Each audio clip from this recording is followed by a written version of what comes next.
Hey everyone, this is Keri TV. If you haven't seen this channel before, this is all the ins, outs, ups, downs, latest trends, hottest deals for buying, selling, and investing in real estate in Los Angeles.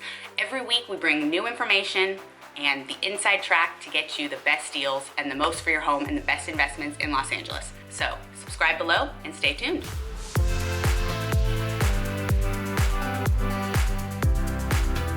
Hey everyone, it's 2020, and although it is absolutely freezing in Los Angeles right now, the real estate market is on fire. I mean, this spring market came a lot earlier than anyone expected, and we've been hitting the ground running ever since the New Year's celebration was over. So we're in front of this property in Culver City that we just sold. It's a 3-bed newer construction, and our clients bought it for $1.6 million about 3 years ago.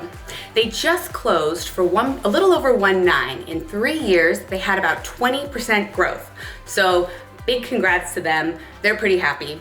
And Culver City is a very highly sought after neighborhood. People love to be here with families because of the school district, and it's one of the most affordable areas on the west side. So the new buyers here have a newborn and they're excited to be in that school system soon.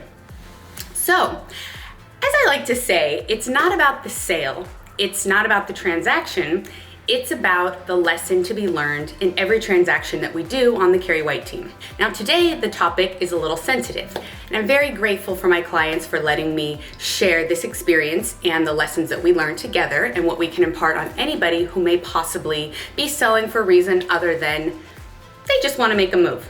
So sometimes in life, we have to move.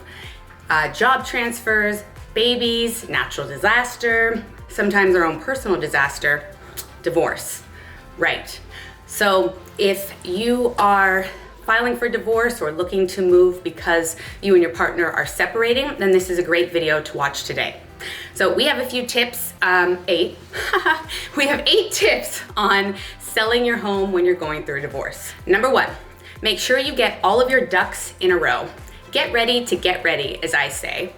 Get a list of everything you know you need to do. Ask your attorneys and your agents, what do I not know that I need to know? And create a timeline and a plan. Number 2, have a common goal. Now, you're getting a divorce, so obviously, most likely, you and your partner aren't seeing eye to eye on things. So when it comes to selling your home, you kind of need to see eye to eye on a lot of things. So sit down or have a phone conversation or an email and just say, hey, we are all on the same team. The husband, the wife, the agent, the attorneys, we are on team win. We want to sell this home in the shortest amount of time for the most cash with little headaches. So keep that in mind. 3, have all the legal documents written out and agreed to up front. Well, what would that entail outside of just the normal? Well, think about how the parties communicate. Are they able to speak directly to each other? Are people on separate email threads? Are the attorneys involved? Who handles the communication and how can people communicate? The other one would be timelines. How do you dictate when the property goes on the market? If there's a price change, how the escrow goes, negotiations. So discuss up front how you're communicating, how you want the timelines to go, who's going to be making major decisions, the order of decisions, etc. Things like that. 4, discuss setting up a trust. If the divorce is not settled yet, the property will need to go into a trust.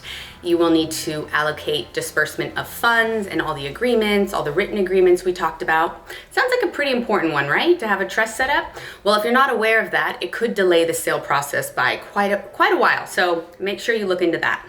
Number 5, hire a stager. Well, number 5 goes to most listings, of course, most properties that we sell. Think about it when it comes to a separation. Whose furniture is going to be in the house? Is it his? Is it hers? Who's taking care of cleaning it?